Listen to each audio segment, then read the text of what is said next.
Ladies and gentlemen, welcome to the wonderful evening of Mushaira Jashn-e-Bahar, presented to you by Mohibane Urdu of North America. Now, sit back, relax and enjoy the evening.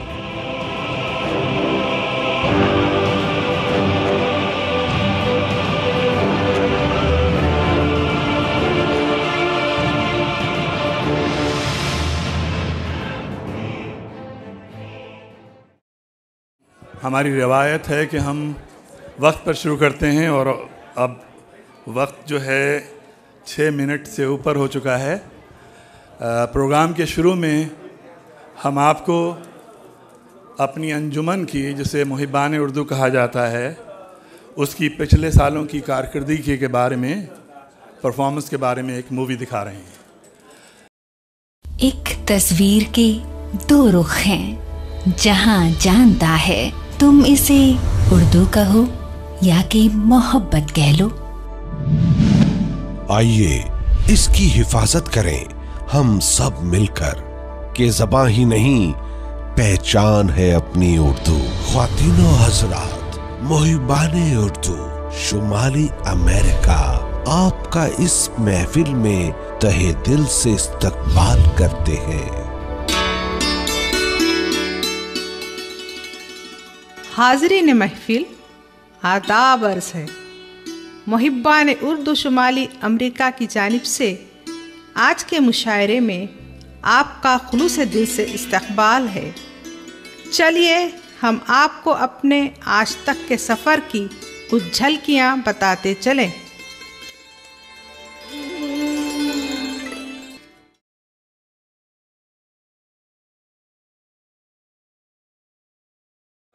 कभी किसी को मुकम्मल जहां नहीं मिलता, कहीं ज़मीन तो कहीं आसमां नहीं मिलता। लेकिन जब मैं दाखिल हुआ इस हॉल में तो मुझे लगा कि निदा फाजली तुमने गलत लिखा है। ये विरासत का एहतराम मुबारकबाद का मुस्तहिक है उन फर्जंदों को जिन्होंने इस महफिल का एहतमाम किया है। और मुझे महसूस हुआ अपनी गलती, और ऐसा लगा कि इस हॉल में आसमान ज़मीन पर झुककर ज़मीन को चूम ही नहीं रहा है, चूम कर झूम भी रहा है।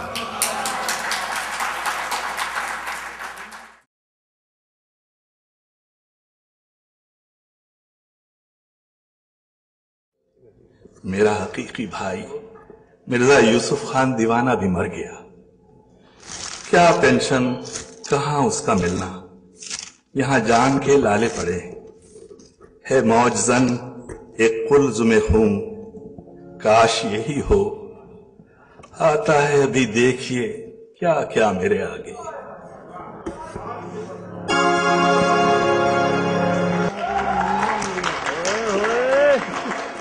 दोस्त गमखारी में सही फरमाएंगे क्या।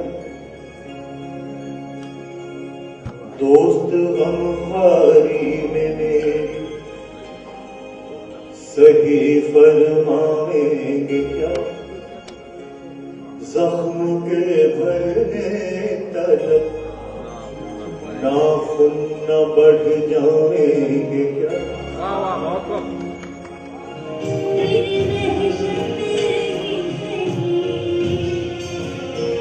इश्क मुझको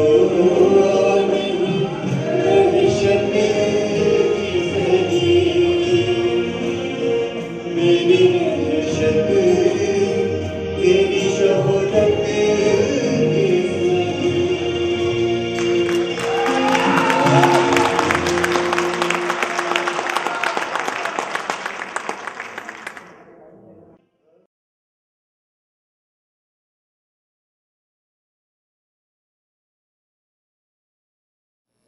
तुम्हें कैसे बताएं हम,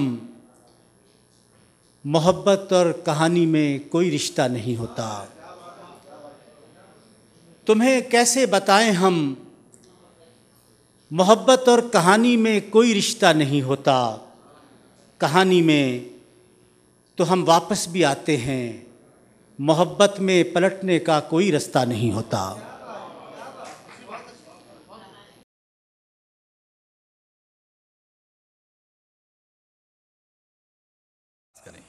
नवाब साहब, महफिल में चिराग जल चुके हैं, सिर्फ इंतज़ार था तो आपका, क्योंकि दोस्तों आगाज़ तो होता है पर अंजाम नहीं होता, जिस महफिल में नवाब साहब का नाम नहीं होता।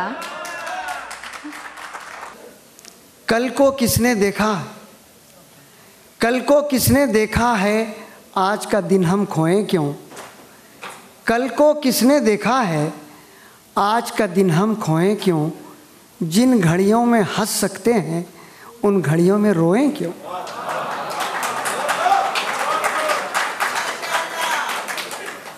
कि इत्तफाकन कोई शायर जो गया जन्नत में, इत्तफाकन कोई शायर जो गया जन्नत में, हूर भागी के बचो एले कलम आते हैं। हूर भागी के बचो एले कलम आते हैं, घर में आते नहीं रहमत के फरिश्ते बेगम, जब यहाँ आपकी अम्मा के कदम आते हैं। मैंने सारी दुनिया में बहुत मुशायरे पढ़े, बहुत मुशायरों में शिरकत की, बहुत लोगों से मुलाकात की, कॉन्फ्रेंसेस में गया, और ये मेरा तीसरा प्रोग्राम है न्यू जर्सी आने के बाद जिसमें मैं मुहिबान उर्दू के प्रोग्राम में यहाँ पे हाजिर हुआ हूँ। और यकीन कीजिए कि मैंने सारी दुनिया में बिला मुबालगा ऐसा कोई प्रोग्राम कहीं इंतज़ाम किया हुआ नहीं देखा।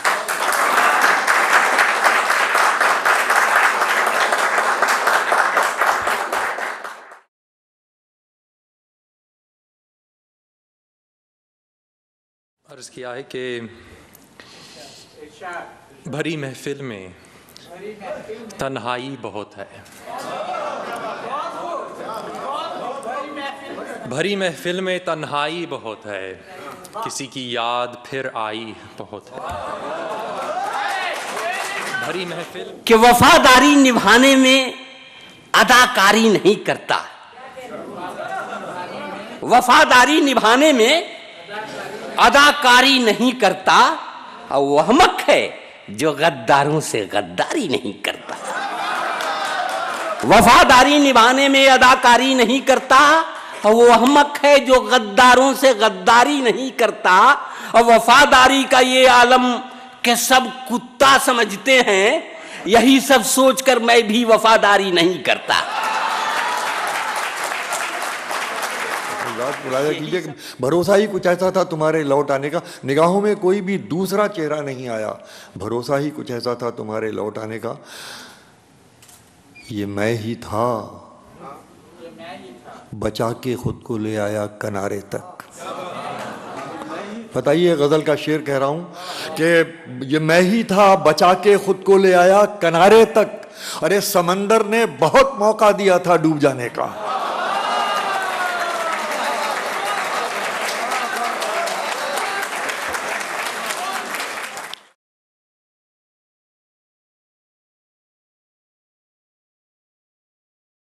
याद आने लगे चचा गालिब, या इलाही माजरा क्या है, ताड़ता हूँ हर एक लड़की को, वरना आंखों का फायदा क्या है।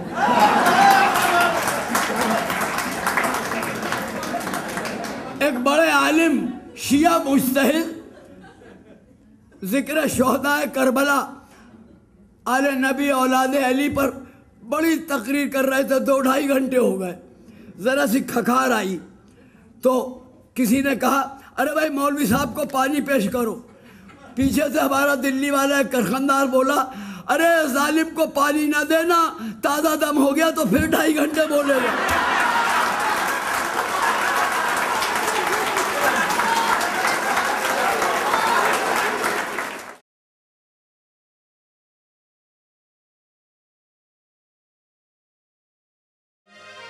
बस एक नजर ख्वाजा, सदका तेरी चौखट का, बस एक नजर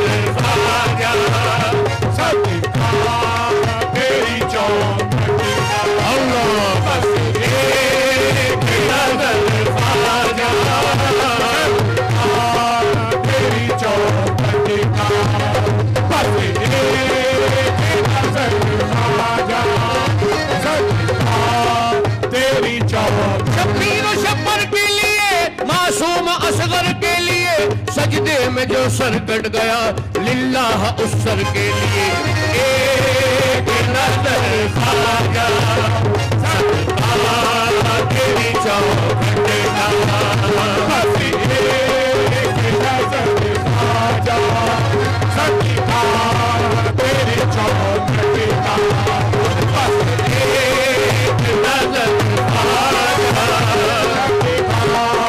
तेरी चौखट का।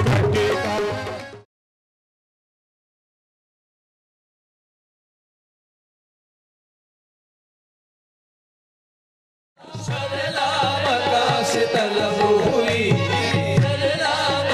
से तलब हुई, शुए मुनतहा वो चले नबी, शर्लामता से तलब हुई, शुए मुनतहा वो चले नबी, शर्लामता से तलब हुई, शुए मुनतहा वो चले नबी, शर्लामता से तलब हुई, शुए मुनतहा वो चले नबी,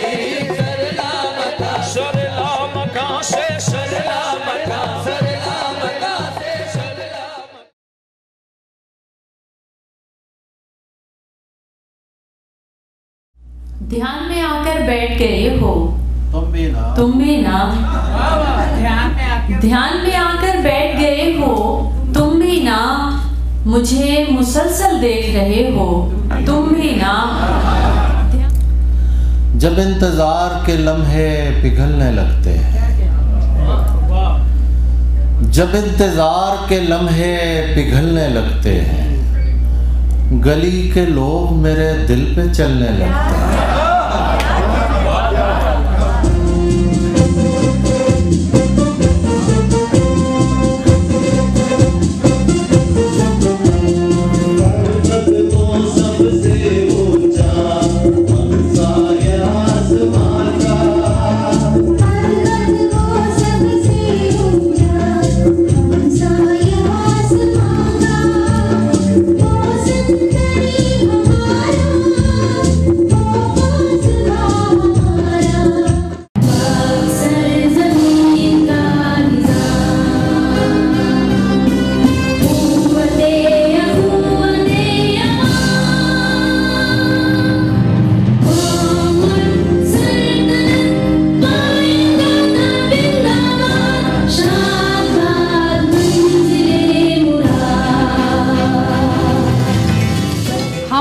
मुहिब्बान उर्दू शुमाली अमेरिका की जानिब से तमाम स्पॉन्सर्स और बाज़ौक़ सामाईन का शुक्रिया अदा करते हैं, जिनके ताउन के बग़ैर हमारा ये तहज़ीबी सफ़र मुमकिन न होता।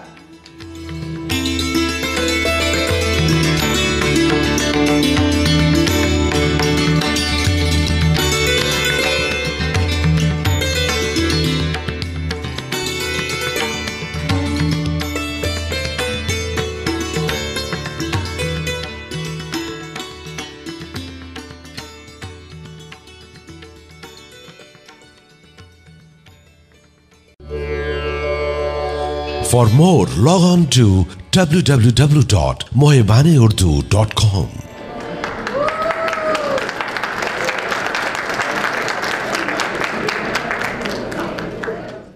मुअज़्ज़ज़ ख़वातीन व हज़रात, अस्सलामु अलैकुम, नमस्कार, सत श्री अकाल, गुड इवनिंग। मैं मुअज़्ज़म ख़ान और मेरे साथी खुर्रम इफ्तिख़ार मुहिब्बान उर्दू की तरफ से आप सबको खुश आमदीद कहते हैं। हम आपके शुक्रगुज़ार हैं कि आपने आज की इस महफ़िल में शिरकत करके महफ़िल को दोबाला कर दिया है। बहुत बहुत शुक्रिया आपकी तशरीफ़ आवरी का। ख़वातीन व हज़रात, शाम गालिब हो या जश्न आज़ादी मुशायरा या कवाली की महफ़िल, मुहिब्बान उर्दू ने हमेशा मयारी प्रोग्राम पेश किए हैं। हम उम्मीद करते हैं कि आज की ये तकरीब भी पुरवकार और ख़ूबसूरत होगी। आप इसी तरह हमारा हौसला बढ़ाते रहिए और हम इंशाअल्लाह मयारी प्रोग्राम पेश करते रहेंगे। इसके साथ ही मैं मुहिब्बान उर्दू के तमाम अरकान का शुक्रिया अदा करना चाहता हूँ और आज की इस पुरवकार महफ़िल में उनको मुबारकबाद पेश करता हूँ, जिनकी अनथक मेहनत के बायस ये तकरीब मुनक्कद हो पाई।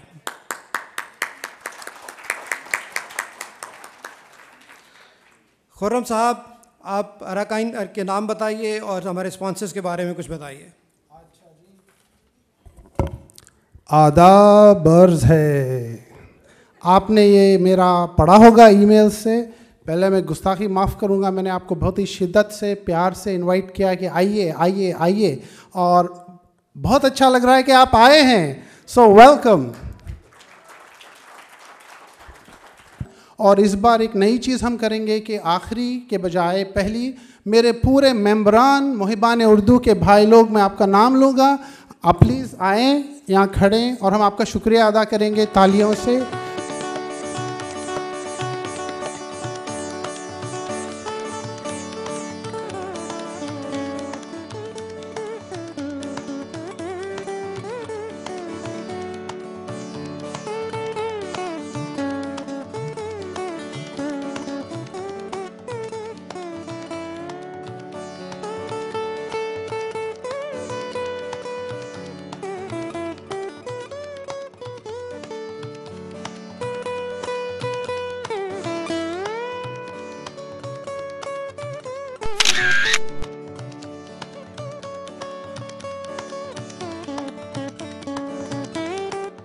बिला किसी ताख़ीर के अब मैं इस अंजुमन के सदर सैफुल खुदा हाशमी साहब को दावत दूंगा कि वो स्टेज पे आएँ और इस प्रोग्राम का बाकायदा आगाज़ करें और मुशायरे को आगे बढ़ाएं। सैफुल हाशमी साहब। वही जो दुख भरे मौसम की वीरानी में सीनों पर धनक लम्हों से महका हाथ रखता है, दिलों को जोड़ता है और उसमें प्यार की सौगात रखता है। सफ़र में रास्ते गुम हो, रिदाए गुम रही कितनी ही मैली हो, गमों की धूप फैली हो, उसे जिस वक्त जिस हाल में आवाज़ दो वो सुनता है। बड़ा ही मेहरबान है, रहम करता है। वही सच है, हमें सच बोलने का हुक्म देता है, तो उसको याद करते हैं, उसी के नाम से आगाज़ करते हैं। प्रोग्राम के आगाज़ में आप सबको एक दफ़ा फिर अस्सलाम वालेकुम। मोहतरम ख़वातीन व हज़रात, आज का इस प्रोग्राम में आपने देखा कि हमने अपने माजी की झलकियाँ दिखाईं, लेकिन हमारा मुस्तक़बिल भी ताबनाक होना चाहिए, और वो है हमारी आने वाली नस्ल से। हमने इस बात का ख्याल रखा है कि हमारे जाने के बाद ये मुशायरे जिस सूरत में आज हो रहे हैं वो हो ना हो, लेकिन कुछ बच्चे, कुछ नए लोग, नौजवान उसको, इस महफ़िल को एक लिटरेरी या अदबी महफ़िल बनाकर इन प्रोग्रामों को आगे चलाते रहें, क्योंकि हम सब जानते हैं कि अदब जो है इंसान को सिर्फ़ एक तफरीह का मौका नहीं देता, बल्कि वाक़अतन एक अदब सिखाता है, एक तहज़ीब सिखाता है, एक तरबियत सिखाता है। उसके साथ मैं अपना मीडियम जो है स्पीकिंग का इंग्लिश में चेंज कर दूंगा, क्योंकि आने वाली नस्लों का भी शायद यही मीडियम होगा। I would like to, we all know that most popular and most famous personality amongst all poets throughout the history is Maulana Jalaluddin Rumi Sahab. Wherever you speak to anybody in library, American libraries, they always come to you, and if they know they are you Muslim, they will ask about, oh, I have read Sufi Rumi, and they are all really impressed by Maulana Jalaluddin Rumi Sahab. I'll be pleased to introduce to you today one of our community member, a young girl who has decided to do her research work on Maulana Jalaluddin Rumi. And I would like her to come to a podium. Her name is Amina Sadural. She is only 16 years old, and she is studying in Twilight Inglewood High School right now. From there, she has come to us, and I would like to invite her to the stage. Amina Sadural, please. अस्सलामु अलैकुम। ख़वातीन, हज़रात, आपका बहुत बहुत शुक्रिया। Thank you for inviting me.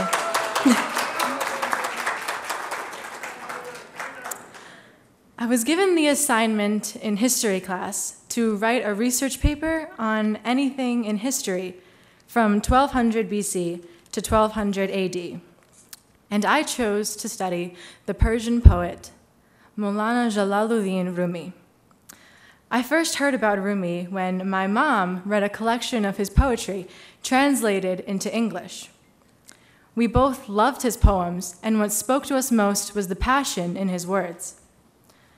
As I studied him, I found out that he is the most read poet in the United States. After reading his poems, I think this is because his poetry is filled with an intense love that is universal to all human beings.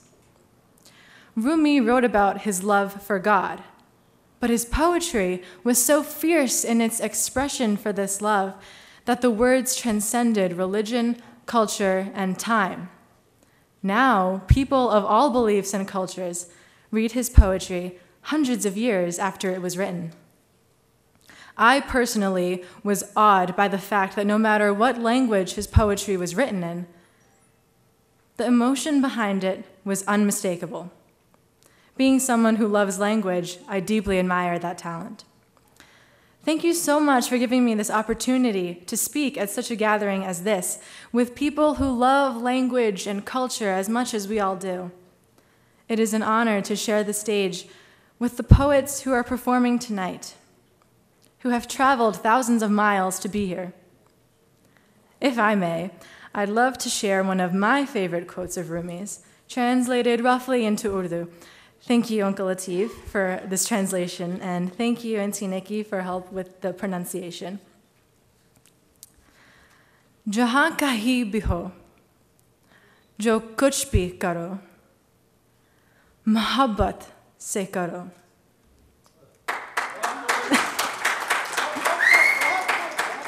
Thank you again for inviting me to speak. Bahut shukriya. Thank you.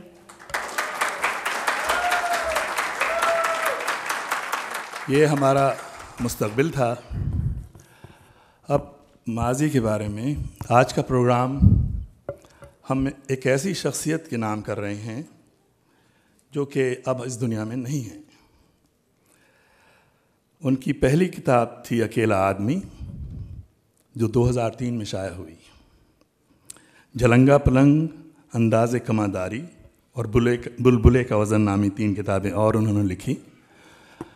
मरहूम का ताल्लुक़ deputy नज़ीर अहमद जैसे बड़े अदीब के नाम से ताल्लुक़ रखते थे। वो जनाब आसिफ़ुर रहमान तारिक साहब मरहूम, उनके शख्सियत के बारे में थोड़ा बहुत तारुफ़ कराने के लिए मैं दरख्वास्त करूँगा कि उनकी अहलिया जनाब कैसर तारिक साहिबा स्टेज पर तशरीफ़ लाएँ और कुछ हमें उनके बारे में हमारी ऑडियंस से तारुफ़ कराइए प्लीज़।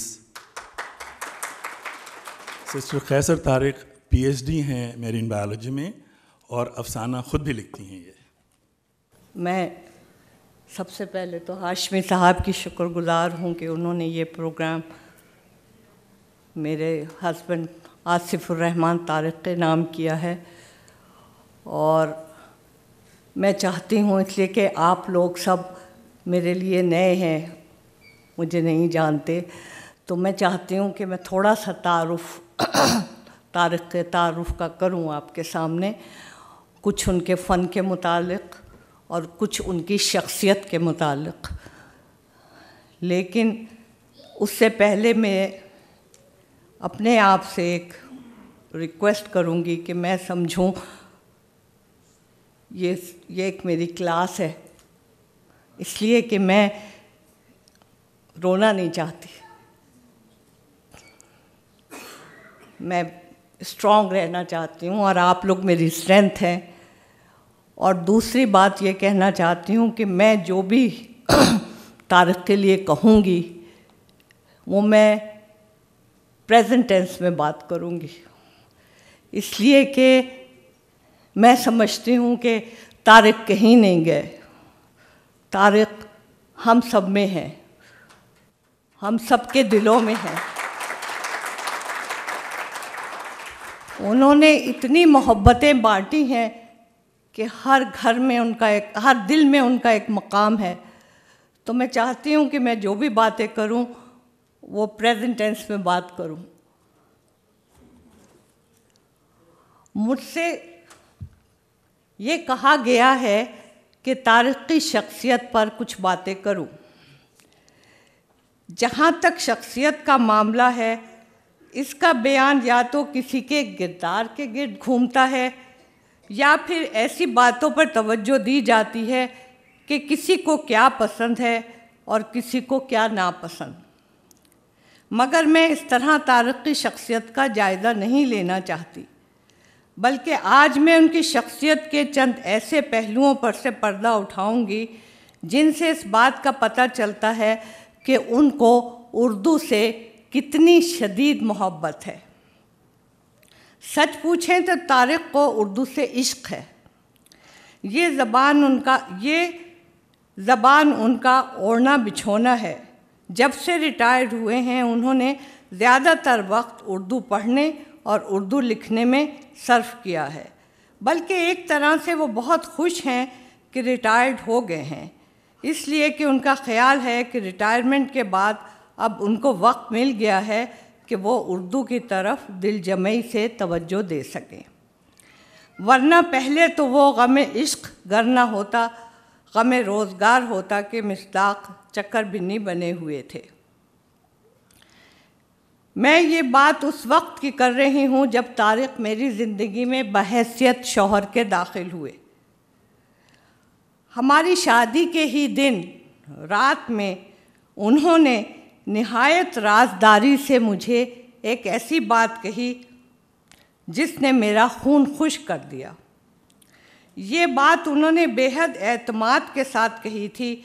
उन्होंने मुझसे कहा कि आज मैं तुमसे एक निहायत अहम बात करने जा रहा हूँ और देखो कैसर, मेरी तुम्हारे से ये दूसरी शादी है।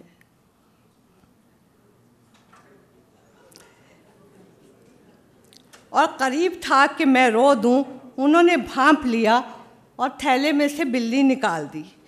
कहने लगे, घबराओ मत, मेरी शादी उर्दू से हो चुकी है।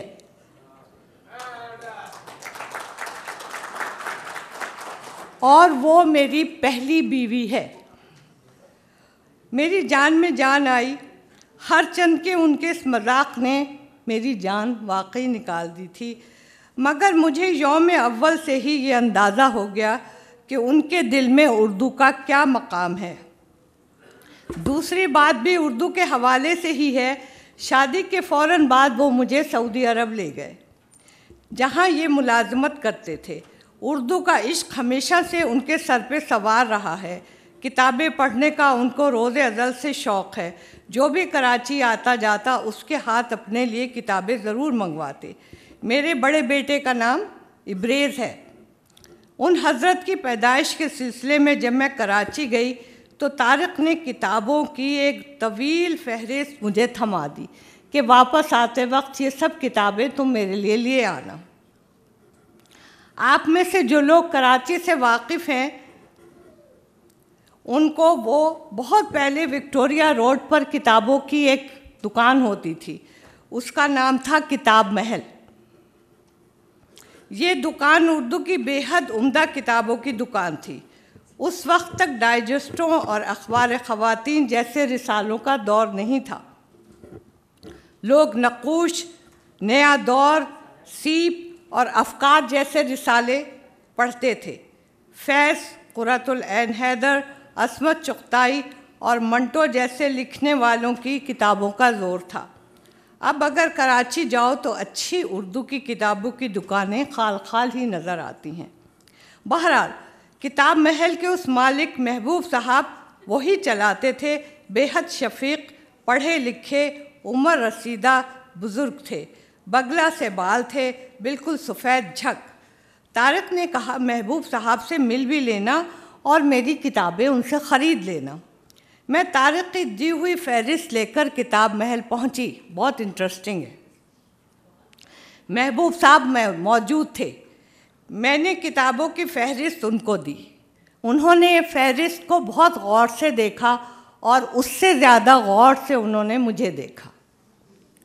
मैं घबरा गई, मगर उन्होंने फ़ौरन अपनी खामोशी तोड़ी और कहा, क्या ये किताबें तारिक ने मंगवाई हैं?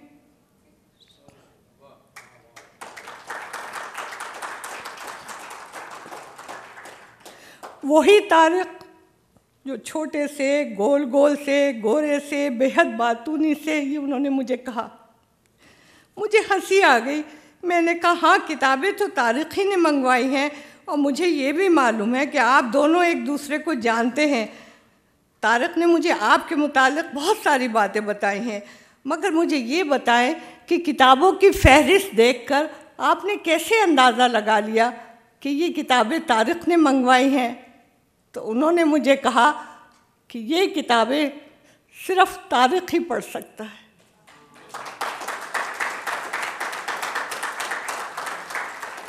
और मैं उनकी हैंडराइटिंग भी पहचानता हूँ। अब तुम ही बताओ कि तुम कौन हो? और बेहद एहतराम से मेरे साथ पेश आए और फिर उन्होंने मुझे तारिक के मुतालिक ऐसी बातें बताई जो मैंने पहले कभी नहीं सुनी थी। मैं महबूब साहब की बताई हुई बातों में से सिर्फ 2 बातें आपके साथ शेयर करना चाहूँगी। वो ये कि तारिक को उर्दू की किताबें पढ़ने का हमेशा से शौक़ था और वो इसी शौक़ की बदौलत महबूब साहब की दुकान पर खिंचे हुए चले जाते थे।